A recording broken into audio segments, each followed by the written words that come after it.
Welcome back to the Virtual Light broadcast at lightworker.com. Today's date is March 27, 2010. This is segment 3. And let us all welcome back Sandy.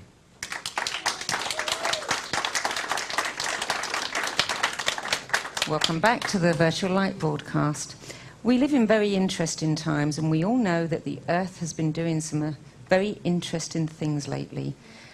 I've often wondered if the Earth could speak, what would she tell us? Well, today we're going to find out, because our next guest is Pepper Lewis. Pepper is a gifted intuitive, a channel. She channels Gaia, Mother Earth, who speaks to her through emotions. Pepper Lewis, welcome to the Virtual Light broadcast. Thank you, Sandy. Thank you very much. Tell us about your connection with Gaia. Well, it's a very strong connection. It always has been. It started in 1994 after the Northridge earthquake in Los Angeles, where I lived at the time. You were there in that earthquake? I was, in fact, living about just a little more than a mile or so from the epicenter. Very, very close. It changed my life. It rearranged my home, that's for sure. Speaking loud and clear, she was. Yes, very much so. At the time, I was already beginning to channel, beginning to do a few articles, do a little bit of work, but in that kind of doubting place, in that not certain who I am and what I'm doing place. And it really did rock my world. I used to have a license plate that said Gaia Rocks. Everybody knew. Then I moved to Oregon, and there's not enough letters in the license plates now. But it did really change. It changed everything. And it destroyed a lot of the thoughts that I had, belief systems that I had. You know, there's nothing like having the earth beneath you be unstable. And it changes the stability of your whole life. The one thing that we count on is that we're going to wake up the next day and at least know that the ground that we're walking on is stable. And when that didn't happen, nothing else in my life was. And I really began to look at what's authentic, what's real. Does it have to be visible to be real?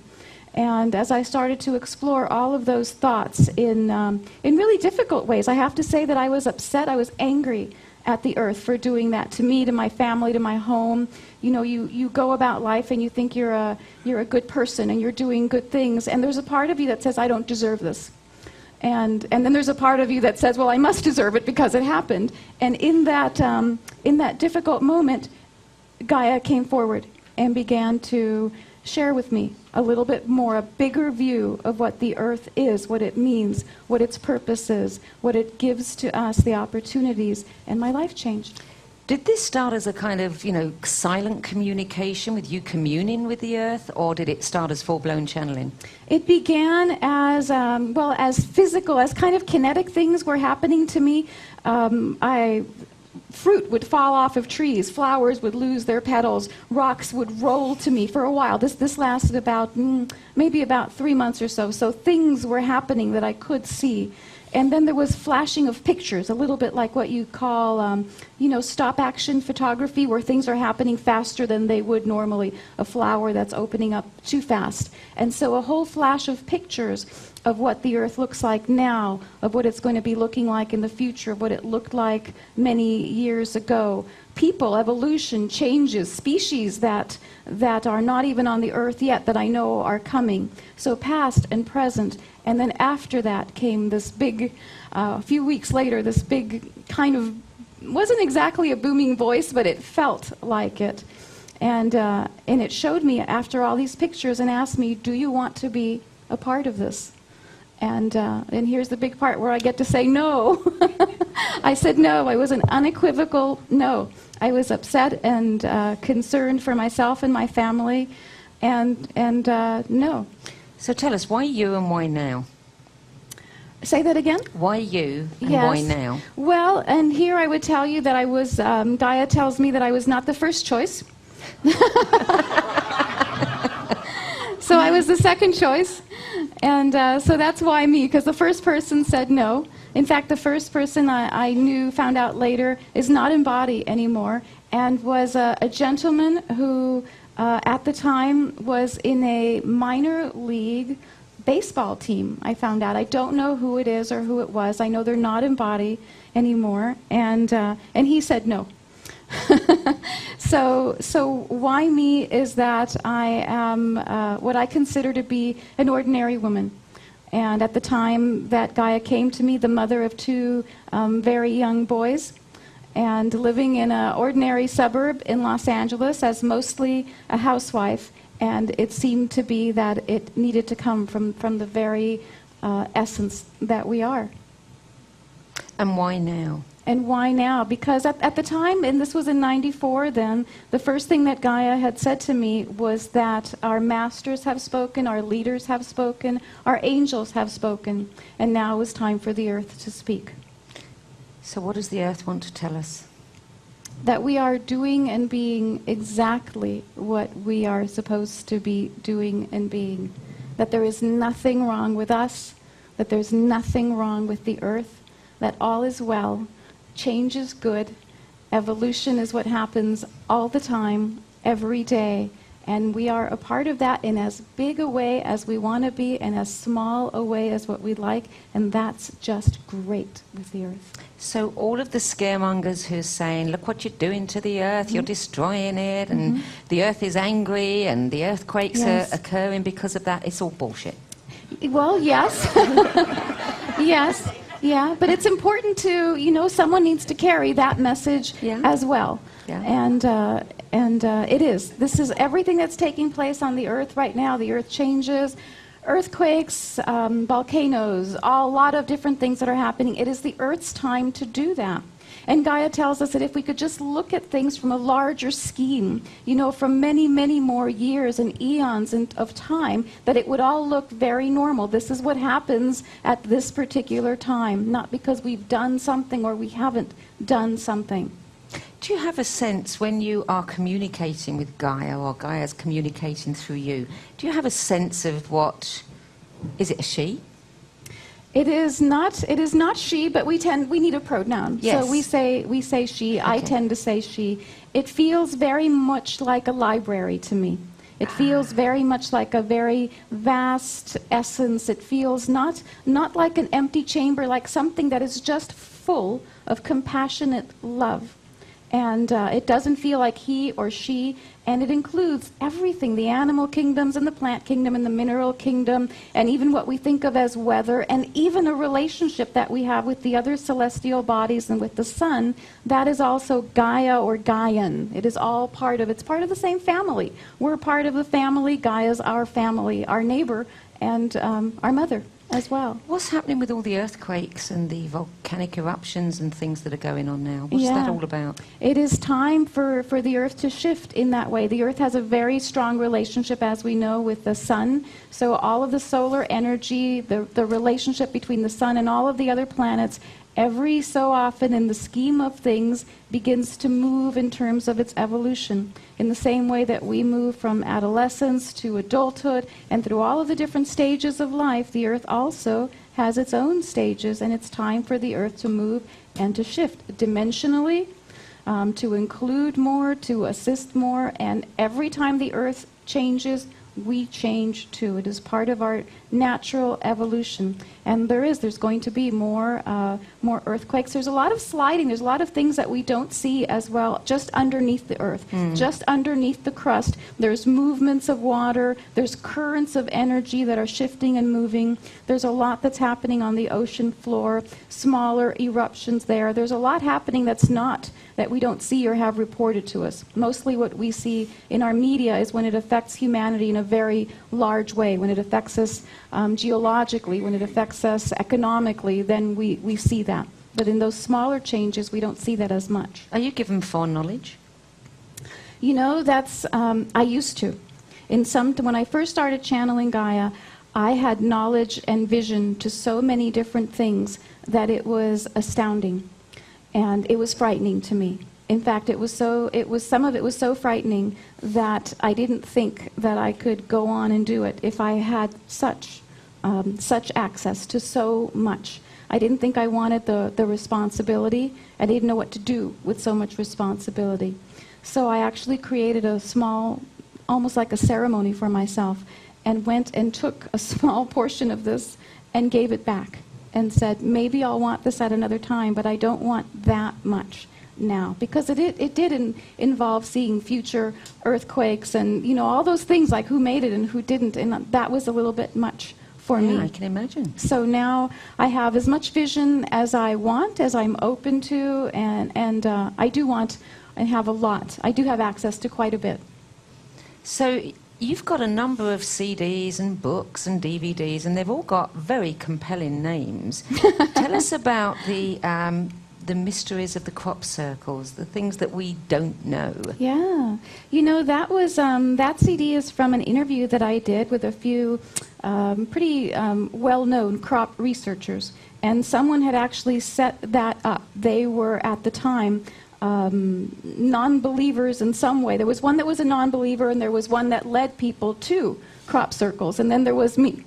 And as we put everything together, Gaia gave them information about where they were coming from, where the next ones were going to be, and even answered a lot of their questions about man-made crop circles, which ones were man-made, and even how that assisted us. Because if we, with that, you know, imitation being the best flattery or the best way to educate ourselves, even the people that were going about creating an imitation of the crop circle invited in that energy that was not as potent but still shared a certain amount of that knowledge with us. Well, it also creates a lot more awareness, doesn't yes, it? Yes. And you know, we understand a lot of the places where crop circles take place in different wheat fields and places. There are actually going to be crop circles, what we call them, in places that are in the desert coming as well. If you want something new to look forward to, made out of sand and out of the sands blending and moving. And of course, you know, you put one footprint in the sand and it definitely leaves a print. So they'll be a little bit more difficult to refute or say it's man-made when the sand begins to arrange itself that way. Why are so many happening in Wiltshire in England? You know, I don't know. I don't know that. That's a great question. I'd love to know that yes, answer. I'm going to ask that for you. Thank you. What about the, you know, the formations? I mean, they're getting more and more complex. Yes. And many people say that it's actually a code. Yes. That it's doing something to, you know, visually through the eyes to our DNA, and it's waking us up. Is that true? They're for the benefit of the Earth, actually. They're less than for our benefit. They are actually for the benefit of Gaia. And they have the vibration that they have. It's a vibration that just, the geometry emits a vibration that is very beneficial to the Earth. It's very healing to the Earth. It's absorbed right away, and then from absorbed, and it's broadcast to everything that is the Earth, including humanity. But for the most part, we think they're there for us, and it's actually a gift to Gaia. And is Gaia creating them, or just inviting them? She's inviting them. Inviting so it's a bit like them. Gaia's getting tattoos. Well, in some ways, yeah. You know, and we go and have our healing energies and different things. This is very healing to Gaia.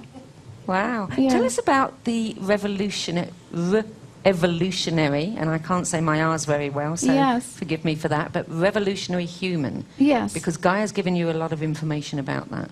Yes, and in some ways it is. All the changes that are happening with us at this point, it is almost like a revolution is taking place within us that's rearranging our DNA, it's rearranging how we hold ourselves, it's rearranging an evolution of humanity. In essence, to put it very simply, as we move into this future time, we can either go up to here and hit a wall and not go forward as humanity, as a species, or as we approach this, some of us begin to move the wall aside, or some of us turn left and some of us turn right, and that is the revolution. And as I say that, Gaia tells us that there are a certain number of us that are really just going to go hit that wall. And those, you know, if we say we want to stay in the third dimension, that's essence what we're going to do. This is as far as we come as a species, as the human species, as we know ourselves now. So the revolutionary human being is the one that moves aside the wall, turns left, turns right, and continues to evolve. And that evolution is also going to be accelerating its pace. As we know, we've said earlier that, that everything is accelerating quickly now, and it's going to continue to do that. How we are, our bodies, how we're arranged, our health is rearranging itself so that we hopefully won't continue to need the pharmaceutical industry and all those other things that we think that we need to keep us well. We don't. You've said that some of these physiological changes that are going to happen within us are going to be very surprising, and they're going to make technologies obsolete? Does this mean I can throw away my laptop and stop doing what my laptop does? Well, I'm not ready to toss mine aside. but yeah. What kind of technologies? Tell us more about The that. technologies that are coming are more of the invisible coming into the visible. So a lot more of what we consider holographic at this point, where if we need a laptop, we holographically then manifest the laptop for us. We don't have to lug it around with us everywhere. So the energy that it is reconfigures itself for us, so we don't have to lug around our electronics as much. We've gotten as far as wireless technology and speeding things up, but we haven't gotten to yet. We don't have to lug all of this density around. So as we move into the fifth dimensional and other awarenesses, a lot less stuff. You know, we have a lot of stuff in our lives, and so there'll be a lot less of that. Begin to materialize holographically? So instead of having to talk to my grandchildren via Skype, I can have them there in front of me as a hologram? Yes, I think that's coming. That'd be neat. Yes, I don't think it's going to be very long for all of that. And it really is. What we think of is not there. You know, we're moving there quickly. If you see, we have the 3D televisions now, Yes. I heard, in 3D movies. Well, that's next. That's next. The holographic technology is just about there. Does Gaia play any part in changing our DNA in this whole evolution process, or is Gaia just going through it alongside us? Yes, it's all happening at the same time. We are Gaia, and Gaia is us. Okay. And So it's we're all- interconnected. Yes. So Gaia really doesn't do anything for us, and supports life on Earth, whatever that life is. Whatever we choose to do on this Earth, that's what we're going to get. So Gaia helps us, nurtures us, supports us, offers us nutrients and resources, and then we do what we do with them. And there is no correction. There isn't any no, you don't get to do that, or this is okay and that's not. It really is up to us. We cannot hurt Gaia. We cannot hurt Gaia. We cannot hurt the Earth. And we really can't hurt ourselves. Hurt ourselves, no. Yeah, we really can't. Absolutely. Yeah. You've said too that that Gaia has said that this particular lifetime is different than any other lifetime we've lived. Yes.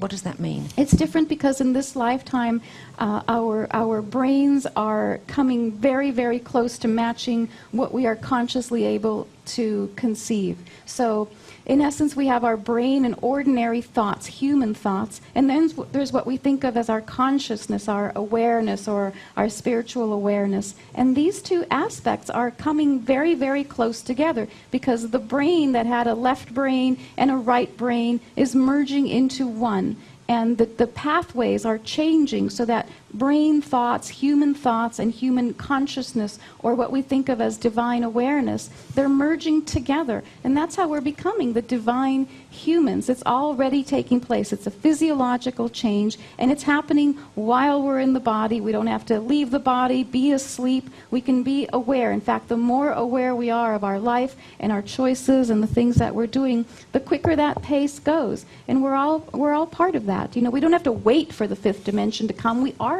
the fifth dimension, and we're creating it as we are. We're making it just more and more available to us. So that's all happening in this life. It's one of the reasons why there's so many of us on the planet right now, so much awakening taking place. We've waited for this, and we've earned it. Tell me about the fifth element. The fifth element is Akash. It's ether. It's the Is this glue. the Akashic records? No, the Akashic Records is more of truly that record-keeping aspect. But it's called the Akashic Records because it's made of the same material. It's that finest substance that there is in the universe that's still considered physical. It's something. And so the Akashic Records hold all of those truths. They hold the divine memories of all that we've squeezed the juice out of all those lifetimes that we've had. But Akash, as the fifth element, is the glue that holds together all the other elements or allows evolution to take place. It's what allows the law of awareness to work for us. It makes all things natural for us. It's the clay. It's the invisible clay that we can use to do anything with in our life. Is this something that we're going to be aware of and utilizing more as we move forward? We can. It's always been there. It's not like there's been 4 elements before and then a fifth. But the more that we become aware of it, our ability to recognize it then allows us to use it more. And understand it, Yeah, I guess. you know, if we want to build a house, we know what materials we need to go get, their physical materials. Well, if we want to build a better home for our spirit, we do that out of ether, out of Akash, and then we choose at what point we want to physicalize that. And the physicalness comes just from the density. A dense thought becomes a physical thing. What else does Gaia want us to know? Because I know you've done something that's something like a list of 10 things that Gaia has said we need to be doing or we should be thinking about. There was a seminar that we did recently called the 10 most important things to know about this life. And a lot of it has to do with how consciously we can create this life, to become more aware of everything that we already have, that we're already doing. So the thing is just to be aware. It is more than awareness. To be consciously creating the life that we have based upon what we are already. In other words, we have everything that we need, and for the most part, we're not using it. You know, Gaia said before that it's almost like we have this banquet table laid out with every delicacy you could possibly imagine, and she invites everyone to come and have everything they want. And she says that on average, we take about 15% out of 100%, we take about 15% and say, okay, well, that's enough. You know, that's enough. I've had enough. Because we play small. Yeah, we play small. Yeah. Yeah, we forget who we really are and what we're entitled to. Yes, yeah. And we look around us and we think, well, I've come this far and that's far enough. Or I did a little better than I did last month or last year. And so the thing about this life is that we really don't have to do that anymore. How can we strengthen our own connection with Gaia and commune with Gaia ourselves? I think the very first thing to do is acknowledge that we are definitely living on the body of a living being. And, you know, it's not a rock. And that living being, as she said recently, she said, you're riding on the back of an elephant, and if that elephant hiccups, you're going to know about it. And that's how it is right now. And so the most thing we can do is just be aware that everything that we have is a living thing, a living thought, a living truth, a living step that we're taking, that every step that we take that's the next step furthers us, furthers our truth, for the benefit of the earth, that we are a community of humanity, a community of beings, that we are at least brother and sister and cousin to every rock and plant and everything, and to see everything as less dense as possible, to see everything as light as possible. I'm going to be in trouble with my husband here because I see all these incredible rocks, and to me they all look really light. And so I say, let's bring that home, and he walks around like this. Deep pockets. We were on our way back from one trip, and he was walking like this, and I didn't want them to stop him and say, you have to check that. So I'm like, don't lean. Walk straight. What are you doing next, Pepper? You've got 2 books already in production. I think you're planning some more, aren't you? Yes, there's a next book in the Gaia Speaks series coming out, Solutions for a Small Planet. There's a lot of stuff in there, so it's coming out as 2 volumes, Volume 1 and Volume 2. That When's should it be due out just in a couple months. Good. It should be out hopefully Just in time. by May or June, just in time. Just in time. Yeah, and it's being published in English. It's going to be out in German and Russian and even in Romanian. It's just amazing. Just Gaia's words are just really traveling around the world. It's very exciting. Very, very exciting. And where can people find out more about you and You your can work? find out as much as you want at pepperlewis.com. And there's audio programs you can find out about, with Gaia sending out messages every 2 weeks now to continually update people a lot more now. You can subscribe to that. And with so many earth changes that are going on now, at all the seminars that I'm doing, I'm just adding a last segment now about earth changes, and as much as we can know. I'm a little bit like Steve as well. I don't always bring out as much. I'm kind of arguing back there with Spirit about what to do or what to say, and it's time. It's time for it. Really is time not to hold back anything, no matter what it looks like or sounds like, to just continually stimulate everything. Pepper, this is fascinating. Thank you. I'm going to talk to you some more about this later. Thank you. I really enjoyed this too. Thank you for joining us. Well, we'll be back in a few moments with Steve and Barbara. Stay tuned.